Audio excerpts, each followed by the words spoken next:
This is the plaintiff, Kurt Hirsch. He says he and the defendant lived together, but he soon discovered the guy was a narcissist who is nice and polite when his company is over, but then he's a nightmare when he's on his own. The defendant threatened him with a baseball bat and made up horrible lies about him on social media, so he's suing him for the $700 he's surely owed. This is the defendant, Russ Stock. He says the plaintiff was a slob who never cleaned up after himself, didn't do the chores around the house that he was supposed to, and didn't follow through on his end of their living agreement. He ended up moving out. He has no idea why the plaintiff is suing him today. But what he does know is he isn't owed any money. He's accused of being difficult to live with.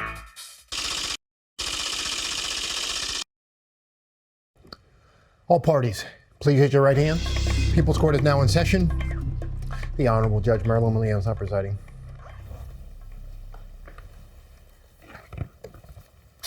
Litigants have been sworn, Your Honor. Thank you, Douglas. You're welcome. All right, Mr. Hirsch, you're suing your former landlord, Mr. Stock, for $700, $200 of it a security deposit he refuses to return, and $500 for an exterminator because, according to you, he or his apartment gave you bed bugs. So, Mr. Hirsch, tell me what's going on. I placed an ad looking for a roommate, and Mr. Stock responded. I met him at a bar, and we seemed to hit it off. And then prior to me moving in, he posted on my Facebook timeline that he and his husband were not going to be like caregivers. This was posted so all my friends could see it. And then Hey, wait, we talked about it. What did he post?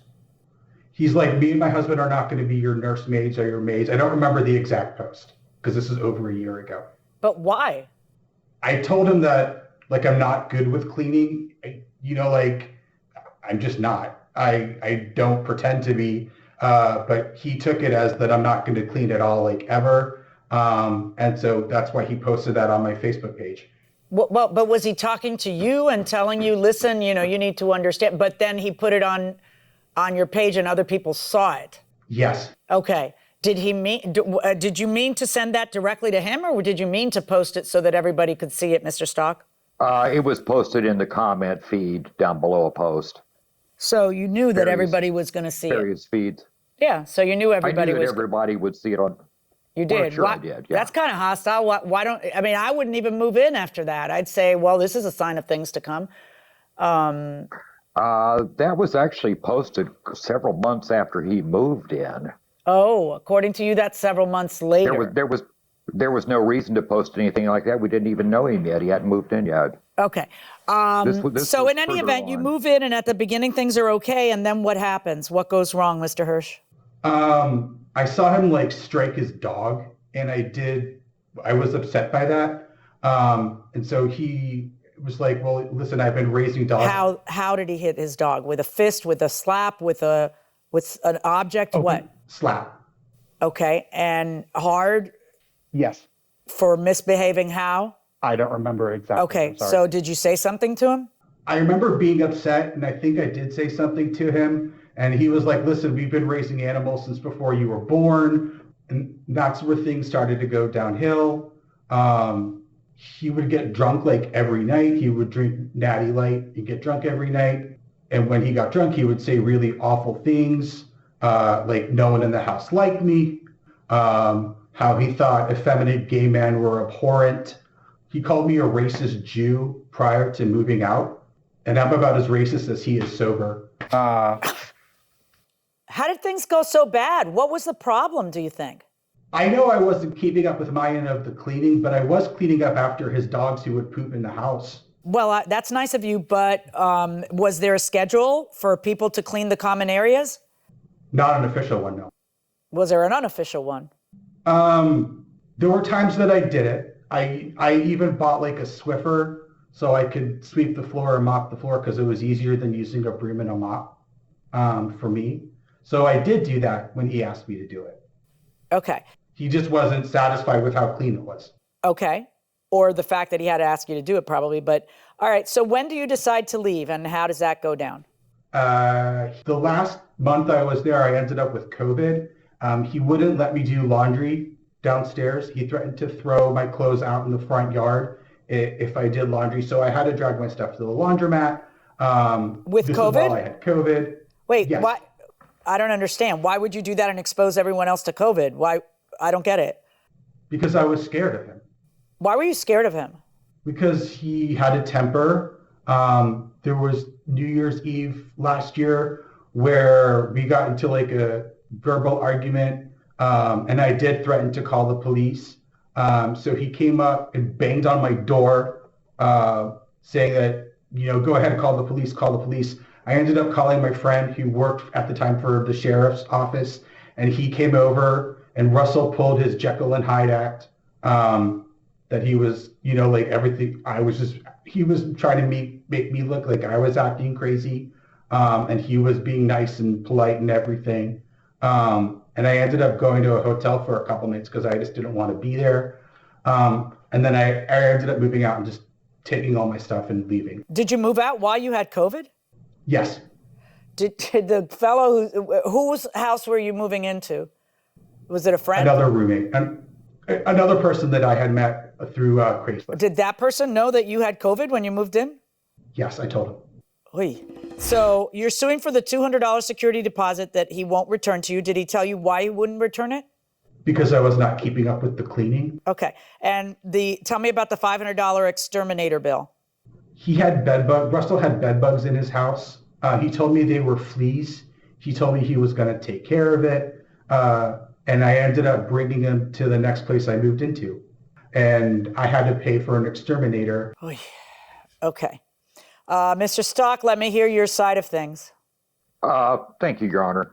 Basically, to put it in a nutshell, my spouse David and I have the townhouse. We're a 33-year couple. Kurt moved in July that year. Seemed okay, intelligent guy. So we decided, give it a shot. I explained to him when we had this meeting, we all live here. We're all responsible for cleaning the common areas of the house. And that is a condition of living here. Bedrooms are personal space. We don't go into or open doors to anybody's room. Well, he never did pick up on the cleaning. How would you, I'm just curious because I've had roommates and I've counseled my kids who have roommates. How exactly when you say pick up on the cleaning, did you guys have a schedule? How do you guys divvy the work? There was no complete schedule. I just happened to handle the kitchen, always has. David handles dusting and some other things, always has. And we were specific with Kurt. We have hardwood floors, upper and lower. Once a week, sweep the floors. Once every 2 weeks, run them up across the floors. He did buy a Swiffer. These are very old floors in here. That Swiffer's not sufficient. Plus, it was kind of like running it through the main areas, under tables, things like that. Everything just kind of. Okay, first of all, Swiffer is the best product ever made on the planet Earth. I love Swiffer. So Swiffer could be sufficient in the right hands, I'm here to tell you. But in any event, he wasn't doing it at all, or it wasn't up to par? He attempted it once. It wasn't up to par, and you're right, Swiffer is a good product. I think it was more the user. No, it's simple. I mean, you sweep the common areas. It's all hardwood floors, hardwood stairs. How long did he live there? Run them up across. He lived here 7 months. Okay, and in the 7 months, he cleaned the floors once? Is that what you're saying? That's what I'm saying. Okay. As far as the other thing about, I don't know whether this is jumping ahead too much, restricted access. After a certain period of time, we did give Kurt a 60-day notice. We give him 60 days because of COVID. Give him some latitude to find somewhere to live. The last month of that, he still refused to cooperate with any cleaning, so I actually restricted his house access. His access went from full house access to his bedroom, bathroom, and the kitchen. So when he was going to do laundry one day, I told him, I said, after constantly discussing cleaning, you still think it's beneath you. So you cannot use the laundry room. So the neighbors let him use their washer and dryer. But I restricted him at that point. The 5 months minus July. Did he have COVID at that point? Oh, yeah, that's the same time I didn't let him use the laundry, but it wasn't because of the COVID. And we're both seniors, so, but Yeah. The security deposit, you won't return it because what? that was for 5 months of him not doing any cleaning, and I charged him $40 a month for him not cleaning. Okay. So, Have you $40 a month reviewed the times law in your state to see if being a bad roommate is a reason to keep a security deposit? being a bad roommate isn't, but we all have to clean the common areas. So we were actually cleaning up behind him. Yeah, I'm gonna take it as a given that he is not a good roommate, doesn't clean. I don't know if he thinks it's beneath him. I find that people who don't clean are lazy. It's not that they think it's beneath them. It's that they literally don't care. So they don't see He's why you very care. lazy. Very lazy. Right. That's what I perceive in my household. So I don't think that authorizes you to keep it. They're very specific. A security deposit is for very specific things. It's for damages or rent. And if he's not behind in either, you don't have a right to keep the security deposit because he didn't clean months ago. That's kind of not how it works. But tell me about the bed bugs that he's complaining about. I don't know where that comes from.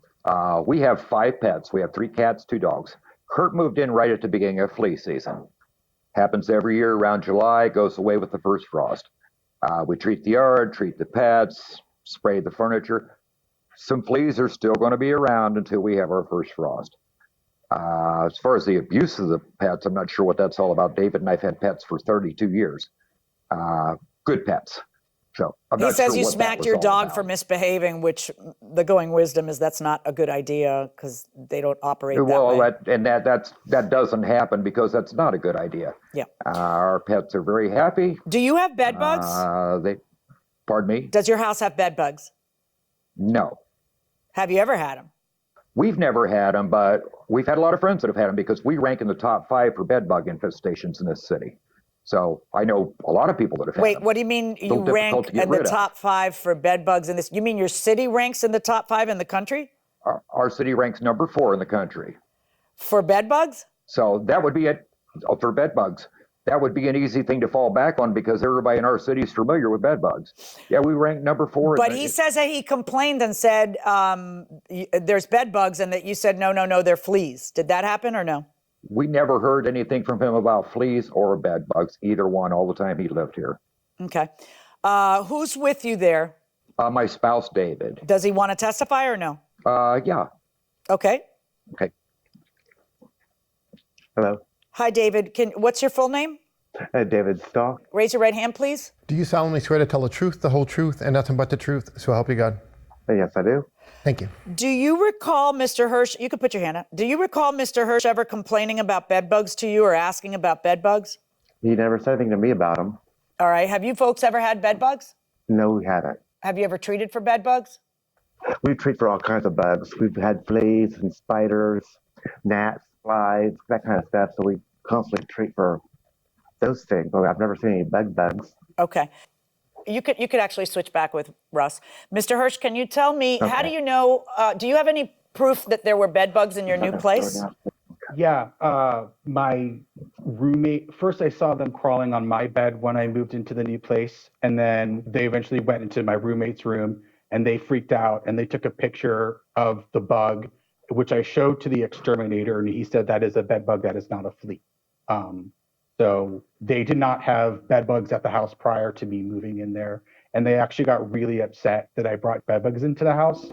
How do you know the bed bugs came from their place?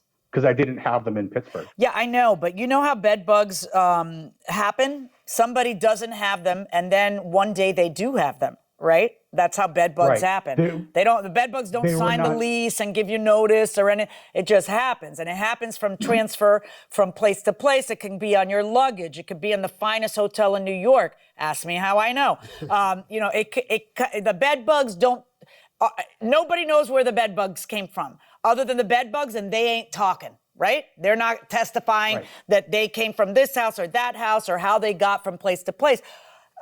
So without any evidence that there were bed bugs in that place, how is it that you are demanding $500 for bed bugs in your new place? All I know is from what my roommates and my landlord at the new place were telling me that they never had bed bugs there before. And I did mention to Russell about the bugs, and he said those were fleas. He did say they were fleas, and this was prior to me moving out. Okay. Do you have any evidence that you ever brought up bed bugs to them before you moved out? No, just that I saw these bugs and I didn't know what they were. And Russell Do you said have they were- pictures of the bugs? on my phone? Yes. You do? Wait, I'm not talking about the did not. bugs in your new place. I'm talking about the bugs in the old place, in the defendant's No, I place. did not. No, that's what I mean. No. All right. I'm not going to order them to reimburse you for the exterminator for the bed bugs. I don't think there's sufficient proof. Mr. Stock, though, you don't have a right to keep his $200 because you had to clean up after him. That it doesn't work that way. The security deposits in every state are for very specific reasons, such as damages. By damages, I mean damages. Okay, I don't mean I'm damaged because he wasn't clean, but for damages or for rent. Those are the two things that you can keep him for. Being a bad roommate, not pitching in, not doing his share is not something you can keep a security deposit for. I'm ordering you to return $200. Verdict to the plaintiff. So the plaintiff gets $200 back, not $700 that he was suing for. Mr. Stock, you're the defendant. How do you feel about that? You got to give him some money back. You okay with it? Kind of left it up to the judge. I mean, we don't do a formal lease, anything like that. So we're doing your work, compensation for the work. It's pretty basic. That was our perspective on it. Have you learned anything from having this man as your roommate, so that the next time you don't have the same kind of situation? How do you prevent that? We kind of gear more towards seniors since we're both seniors. But personality clashes like that, narcissism doesn't hold well in our house at all, and that kind of drove a lot of it. All right.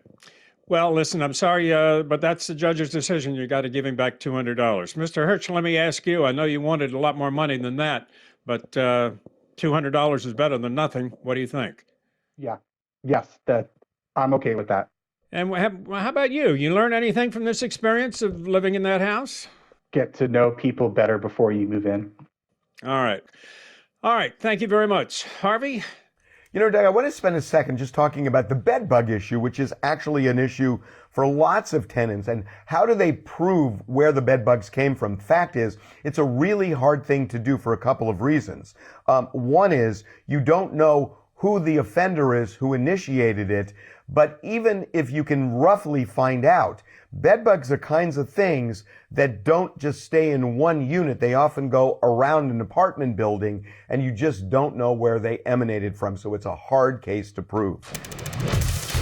Judge John, has Judge Milian ever beat you at pinball? Have you ever beaten me at anything? I haven't even played a full pinball game in my life, I don't think. No, So, maybe not. Well, you know, America should know, though, that my wife does beat me up every day. By that, I mean she gets up earlier than me, usually about 6:30, right? You're up early. And pinball is not really your thing. You don't play that often, right? No. I enjoy watching you play because you're very silly, but the thing about it is you got to it's fun. You got to put in the time to score higher at Right. the games, and my husband's very competitive. Like if he sees that someone has beaten his score, like when my nephew beat your score, especially if it's my nephew or Yeah. my brothers. Yeah, as You know, soon as he sees they his come into brother my or my barn nephew's and they beat me on they my come to game. your barn and they beat you What? in your house. Right. Very disrespectful. that's Then just you just wrong. play until you beat them and you're on top again. Right. And by the way, this might not be the best time to mention this, but about an hour ago, I did buy another pinball game for the studio, just so you know. All right. But you were going to find out eventually anyway. But Yeah. It's coming soon. All right. Great. I bet you can't wait. Yes.